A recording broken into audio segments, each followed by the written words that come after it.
The university arena is roaring with celebration. Thousands of voices cheer under the high rafters as graduates stride in and families erupt in applause. On stage, valedictorian Aria Mitchell grips the podium and tries to steady herself, one empty gown sleeve pinned neatly at her side. Suddenly, a ripple of gasps sweeps through the crowd. In the VIP row, a decorated four-star Army general rises from his seat. The boisterous cheers collapse into silence. General Nathan R. Colton stands at attention in his dress uniform and raises his hand in a crisp salute toward the stage. Aria's breath catches in her throat. She blinks in disbelief at the sight of the general saluting her, an honor she never expected. 10,000 eyes fix on the young woman with the pinned sleeve, trembling at the podium. In that suspended moment, Aria's world stops. If you also believe heroes like Aria deserve to be recognized, morning sunlight streams through the blinds of a small apartment in College Station, Texas. Aria Mitchell stands in front of her mirror, adjusting the tassel on her graduation cap with steady determination. At 27, she's a few years older than most of her classmates. Her hazel eyes carry the weight of experiences far beyond campus life. As she smooths a wrinkle in her gown, the sleeve on her right side hangs empty, neatly folded and pinned at the shoulder. On a wooden stand nearby rests a sleek prosthetic arm, but today Aria chooses to leave it behind. She takes a breath and lifts her chin, deciding she will walk across that stage wearing her visible scar with quiet pride. For Aria, this day feels like a hard-won victory. Only a few years ago, she was serving as a crew chief aboard a UH-60 Black Hawk helicopter in Afghanistan. A split second changed everything. The helicopter crash that cost Aria her right arm also sent her home with memories of fire and fury she rarely discusses. Returning to civilian life wasn't easy.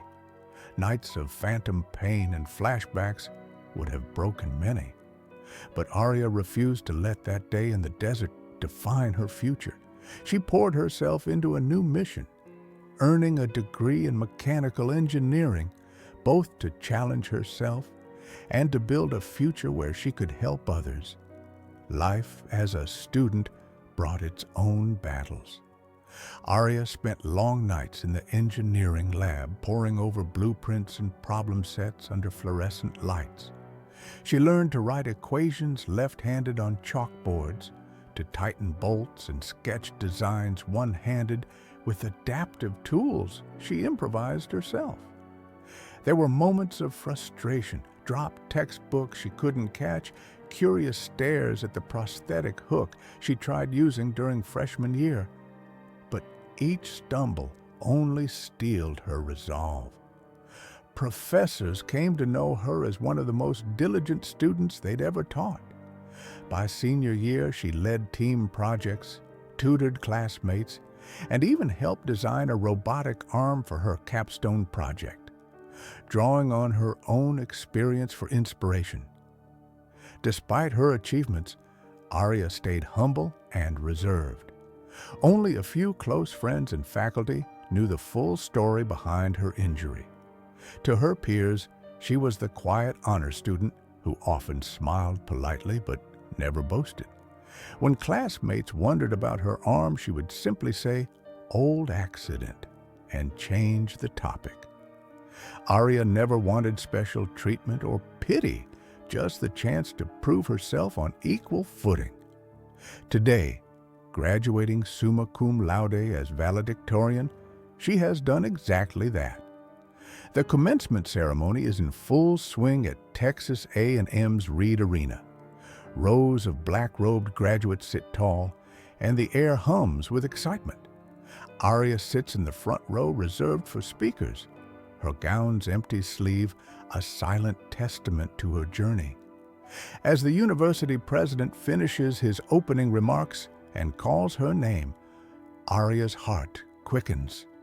She rises from her seat, cradling her speech cards in her left hand, and makes her way toward the stage amid polite applause. She feels a wave of nerves mixed with pride while stepping up to the podium. This is the moment she's been working toward for years. Aria adjusts the microphone, her prepared speech fluttering in her grasp. Bright stage lights warm her face as she gazes out at the sea of nearly 10,000 people in the arena. In that crowd are her professors, her mother and father wiping away proud tears, and hundreds of fellow students who know nothing of the battle she's fought. Taking a steadying breath, she reminds herself that if she can survive war and rebuild her life, she can handle a graduation speech. But Aria had no idea that in a few moments, one man in the audience would reveal her secret to everyone in the most dramatic way imaginable. Would you have recognized the quiet student beside you as a war hero? Aria grips the sides of the podium, about to speak, when she notices movement in the VIP section. Her eyes flicker downward and lock onto a familiar face in uniform. For a heartbeat, she doubts her own sight. General Colton? Here? The same kindly, steely-eyed commander who visited her hospital bed years ago now gazes up at her. In the very second she realizes it's him, Aria's vision blurs and the arena around her seems to fade. The memory she's kept buried for so long comes flooding back as if it were yesterday. 2 years earlier, under a moonless Afghan sky, Sergeant Aria Mitchell's world was engulfed in fire. The night was alive with the deafening thump of rotor blades and the rattle of gunfire. Aria was crouched in the open door of a Black Hawk helicopter, headset crackling with urgent voices, when a sudden streak of light arced up from the dark mountains. A rocket-propelled grenade slammed into the tail of the aircraft with a fiery explosion. The helicopter lurched violently. Alarms blared as it began spinning out of control. Aria's stomach dropped. She clung to a metal handle with her left hand as the Black Hawk spiraled toward the earth. "Brace! Brace!" she shouted to the crew over the chaos. The last thing she saw was the jagged ground rushing up to meet them and the flash of an explosion ripping through the night. Then, darkness. She drifted in and out of a haze of pain and sirens. Aria remembered the coppery smell of blood and fuel, the distant shouts of medics pulling her from the wreckage. At one point, she fought to open her eyes and caught a glimpse of dawn, breaking over distant desert hills as she lay on a stretcher. Then the agony dragged her back under. When Aria finally awoke, it was weeks later in a military hospital stateside. Harsh afternoon light painted the sterile white walls. She found herself propped up in bed, her right side heavy with bandages and an IV taped where her arm had been. Aria's breath hitched as she dared to look. Her right arm was gone from just above the elbow. Nothing but numb, bandaged emptiness remained. Hot tears slid down her temples before she could stop them. All her strength, all her courage on the battlefield, now she felt utterly broken. Soft footfalls approached the bed. Aria turned her head and saw an army general in a pressed uniform standing in the doorway. It was General Nathan Colton, the regional commander, though it took her a moment to place him. She'd only seen him once in passing at a base ceremony. He stepped inside quietly, carrying a small purple metal box in his hand. Aria, exhausted, kept her eyes closed. Gently, the general set the object on the pillow beside her bandaged shoulder, a Purple Heart medal in its box. Without a word, General Colton straightened to attention beside her bed. In the hush of the hospital room, He raised his hand in a slow, solemn salute to the wounded young soldier lying before him. Then he placed a reassuring hand on the bed rail for a brief moment and turned to leave, respecting her need to rest.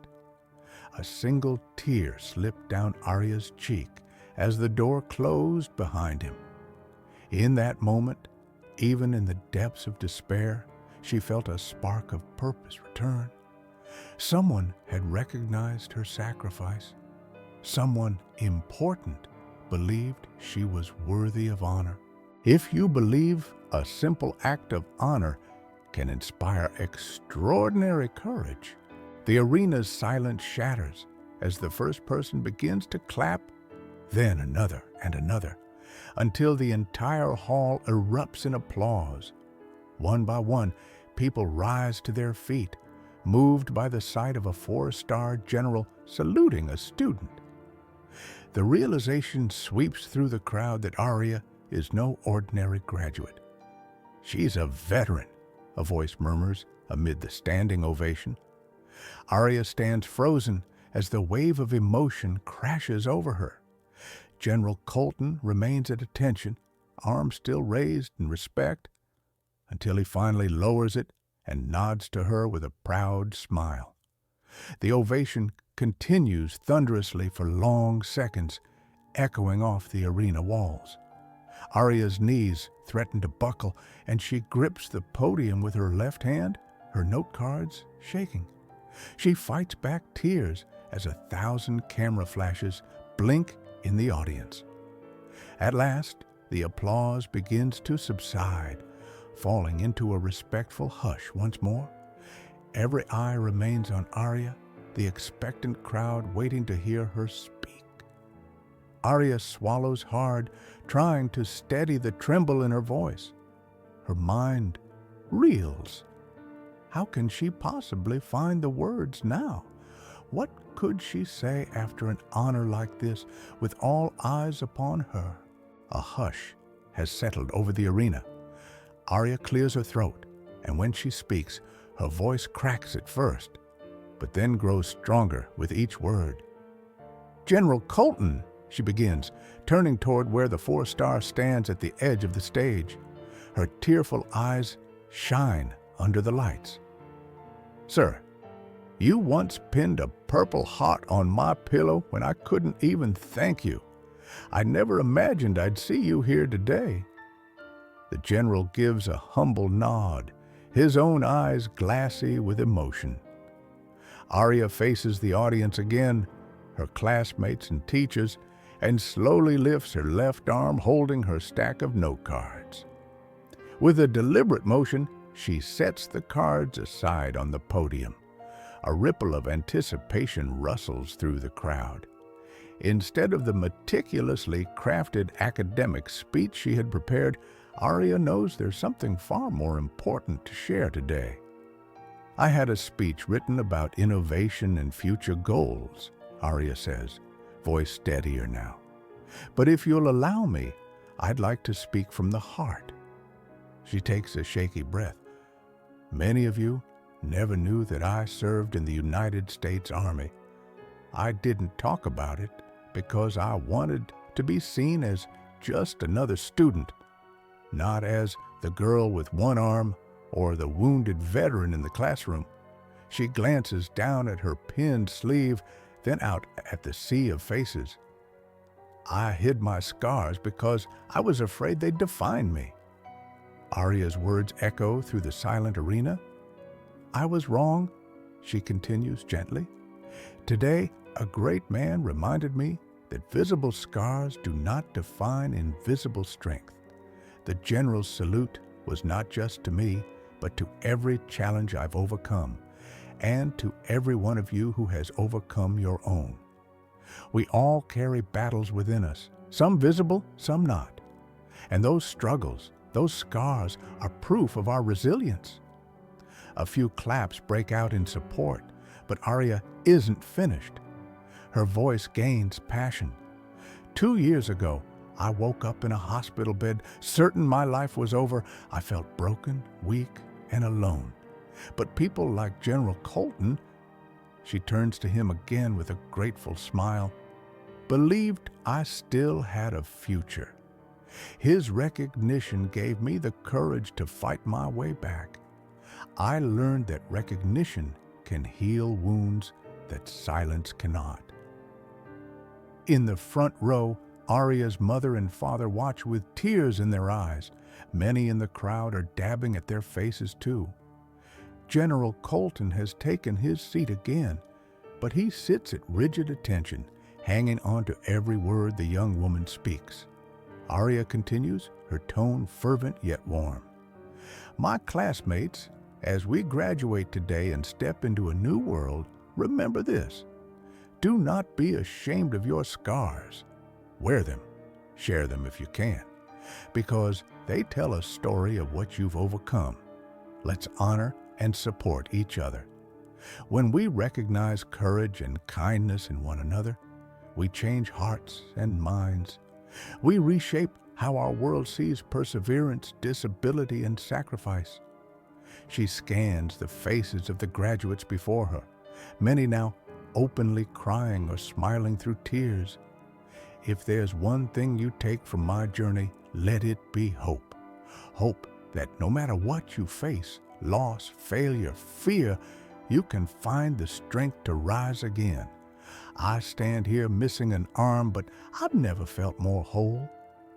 Aria's voice hitches with emotion on that line, and a tremor seems to run through the entire audience. Aria offers a trembling smile. Thank you to my family, to my professors, and to my friends who never treated me differently. We've all achieved something incredible today. Congratulations, class of 2025, she calls out, lifting her voice. We made it. And remember, our scars and our stories make us strong. Never be afraid to share that strength with the world. For a heartbeat, the arena is still. Then an eruption of cheers and applause fills the hall, more powerful and heartfelt than any before. The entire crowd rises once again in a standing ovation, this time for Aria's inspiring words. The university choir begins to sing the alma mater through the speakers as Aria steps back from the podium, wiping her eyes and smiling radiantly. The officials on stage surround her with congratulations. The university president shakes Aria's hand vigorously, and two professors pull her into warm, proud hugs. General Colton makes his way onto the stage as well, cutting through the other dignitaries. Without hesitation, the general opens his arms and gives Aria a firm, respectful embrace before whispering, "Well done, Sergeant." Aria smiles up at him, eyes wet. "Thank you, sir," she whispers back. The audience roars in approval at the touching sight. As the applause finally begins to fade, Aria raises her left arm and gives a shy wave to the sea of people.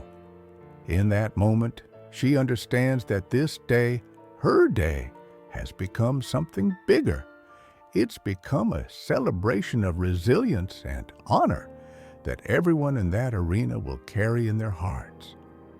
Walking off the stage to rejoin her fellow graduates, Aria feels light as air. Her classmates reach out to pat her on the back and clasp her hand. Some still have tears in their eyes, but they're smiling, filled with a new appreciation for the quiet, one-armed engineer who studied beside them all these years. In the stands, strangers hug their loved ones a little closer, touched by what they've witnessed. General Colton stands at attention once more as Aria returns to her seat among the graduates. This time, the salute is in his proud, misty-eyed smile. Aria meets his gaze across the distance and nods gratefully. She knows she is not alone. As the ceremony concludes and caps are tossed high into the air, Aria looks around at her classmates laughing and embracing each other. She gingerly touches the empty space where her right arm used to be, feeling the ghost of what she lost.